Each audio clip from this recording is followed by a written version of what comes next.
Ambalmao en ignantma ablamso madame Cisse ramata Sissoko tantira kabo Atlanta États-Unis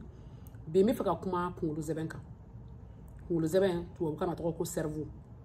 babanangana zeben dorod men zeben kungulu zeben parce que ko zeben be kungulu zeben amna kumoni kambi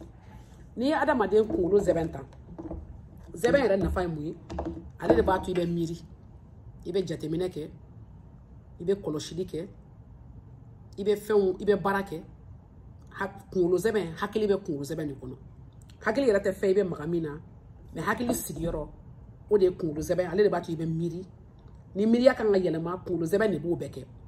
kungolo zeben yɛrɛ bɛ cogo di n bɛ fɛ k'o de yira o la bi ni ne zeben bɛɛ ni ye kungolo zeben bɛɛ ta an b'a fɔ min ma ko le cerveau the brain en anglais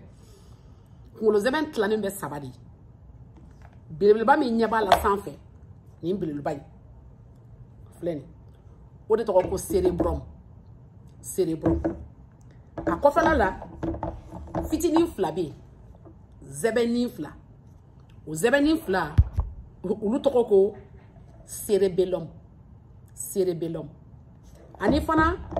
kunkolo zɛbɛn yɛrɛ a sun anglais la brain stem français la le tronc bamanankan na a sun o de ni donc cerebrum o ye belebeleba ye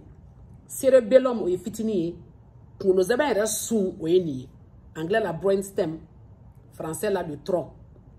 kunkolo zɛbɛn belebeleba ye min ye cerebrum ye ale tilanen do yɔrɔ caman na yɔrɔ dɔw b'a la minnu ye dingɛninw ye yɔrɔ dɔw la minnu ye komi kuruninw kuru olu tɔgɔ ko gyrus komi gyrus dingɛ olu tɔgɔ ko sulcus komi n y'a fɔ ye nin kalan bɛɛ latin de do mais mɔgɔ mɔgɔ bɛ médecine kalan bɛɛ de bɛ kalan kelen kɛ mais bɛɛ b'a ɲɛfɔ i ka maa y'a ka kan dɔrɔn lɔnà de bɛ kan ka ɲɛfɔ ye n'i ye kɔnɔna in ta sisan i b'a ye kunkolo zɛbɛn tilanen do fila de a bɛ fɔ ma ko hémisphère hémi kɔrɔ tilancɛ sphère kɔrɔ ko fɛn min ko balonlama donc hémisphère dɔ bɛ yen kini bolo fɛ hémisphère bɛ numan bolo fɛ olu fila de bɛ fara ɲɔgɔn kan ka kɛ kunkolo zɛbɛn bɛɛ ye n'i y'a kɔnɔna ta sisan a fila nɔrɔlen bɛ ɲɔgɔn na ni yɔrɔ dɔ de min o yɔrɔnin tɔgɔ ko fari belebeleba a fɔ ma ko corpus callosum corpus kɔrɔ ko fari callosum kɔrɔ belebeleba donc a bɛ komi juru belebela dɔ de b'u fila fara ɲɔgɔn kan et puis wo de b'a kɔnɔ olu fana tɔgɔ ko ventricule ventre kɔrɔ kɔnɔ cul kɔrɔ fitinin kɔnɔdenninw quoi nin kɔnɔdennin fila olu tɔgɔ ko latéral fila ani sabanan o tɔgɔ ko troisième ventricule sabanan ye ani naaninan o ko quatrième ventricule naaninan ye donc naaninan bɛ yen sabanan bɛ yen ani latéral fila mais n'i y'a jateminɛ cerebellum ni ale bɛ kɔfɛ cerebrum ale ye belebeleba ye sanfɛ maintenant a sun yɛrɛ o tilalen do naani ye an b'a fɔ min kelen ma ko diencephalon o ye nin ye ani zɛbɛn cɛmancɛ a tɔgɔ ko midbrain o kɔrɔ mid kɔrɔ ye cɛmancɛ brain kɔrɔ ye kunkolo zɛbɛn cɛmancɛ ani kelen bɛ yen ko pons kɔrɔ bɛ komi pɔn parce que pɔn de do cerebrum ni cerebellum cɛ ani fana medulla oblongata o y'a tɔgɔ ye nin na donc nin ye kunkolo zɛbɛn ye mun de la an bɛ kuma kunkolo zɛbɛn kan parce que n'i y'a ye i bɛ fɛn o fɛn kɛ diɲɛ na i bɛ miiri de bon miiri a bɛ kɛ ni kunkolo zɛbɛn cogo di parce que kunkolo zɛbɛn kisɛw a bɛ fɔ ma ko neuron olu de bɛ kuma ni ɲɔgɔn ye ni fɛn o fɛn n'i y'a mɛn i bɛ se k'a faamuya n'a fɔra i ka kan na mun de la i b'a faamu kan fana yɔrɔ bɛ a la kan yɔrɔ filɛ nin ye ni kuma bɛ fɔ sisan sɔgɔ ne bɛ kan ka kuma min fɔ n da la yɔrɔ dɔ de bɛ kunkolo zɛbɛn la a bɛ droite yan fan fɛ a bɛ lobe la min bɛ ɲɛfɛ parce que an b'a fɔ frontal lobe min bɛ ɲɛfɛ parietal lobe min bɛ kɛrɛ kan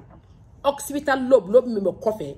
temporal lobe mun bɛ tulo kɛrɛ ani insula bɛ komi ni ko île quoi o bɛ kɔfɛna na o filɛ nin o bɛ nin yɔrɔnin na insula donc nin lobe ninnu de b'a to bɛɛ n'i ka baara don maintenant ni mɔgɔ kumana mɔgɔ fɛ sisan kuma bɛ don tulo kɔnɔ a bɛ na yan de nin yɔrɔnin de la nin yɔrɔ in kuma bɛ don cogo di n'i bɛ kuma min faamuya n'a fɔra i ɲɛna neuron dɔ de bɛ kunkolo zɛbɛn kisɛ dɔ de bɛ minnu bɛ kuma ni ɲɔgɔn ye k'a fɔ an bɛ nin faamuya n'a ɲɛfɔ an ɲɛ b'a la an kunkolo kɔnɔ a komi ne bɛ kan ka min fɔ i bɛ se k'a y'i kunkolo kɔnɔ mais n'a fɔra i ye kan na i tɛ kan min faamu i tɛ se k'a y'i kunkolo kɔnɔ mais n'i bɛ fɛ ka kuma sisan yɔrɔ mɔgɔ dɔ bɛ yen a bɛ tubabukan kalan kama a tɛ se k'a fɔ kuma bɛ fɔ ni da ye a bɛ bɔ kunkolo zɛbɛn koto min fɔ o ye nin ye o bɛ fɔ mun na parce que n'i ye den kalan kan na a tɛ kan min faamuya kuma bɛ don tulo fɛ a b'a mɛn dɛ mais faamuyali tɛ kɛ parce que neuron kan ka kuma ɲɔgɔn fɛ yɔrɔ mun ma deli ka kuma mɛ u t'a kuma faamu u t'a ye u kunkolo kɔnɔ o de la a tigi bɛ mɛ i bɛ se ka leçon bisi i b'a fɔ i kun fɛ mais i yɛrɛ t'a dɔn min don mais ni nyi ni nyefo san kana be kam infamu aw be ba do nyi mi fo parce que nyeba kuma na ikungulo kono muna parce que kungulo zeben kise unu me kuma ni nyogonye unu de ya famu parce que de la kame parce que mo tsaka kame ma de ka mime ebe bamananga me bi parce que bamananga de fori yakoso eti kan to obukan me parce que ibate to obukan fo ifata fo be fie école la ibe na so ate fie tuguni ube kalanki kana ite kam infamu do itika ato ikungulo kono amba fo mako retention ka to ikun kono parce que mo tsaka kuma me ma famu ya ube amatu ikun kono parce que étape ça va de donia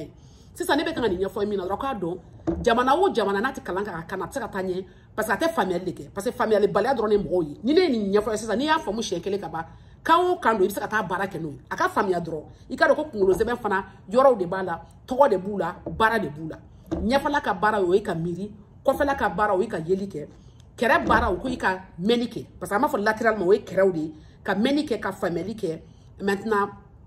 ko fala ka yoro be wo ka fon nati ka fon do ka fon me ka fon famu nyafala ka fon bara ka fon ke ka se ka action ta ka fon do ke quoi donc on la kungulo zeben partout te kilini c'est vrai la mina to détail là mais c'est ça me fera faire droit né mi fa aussi ça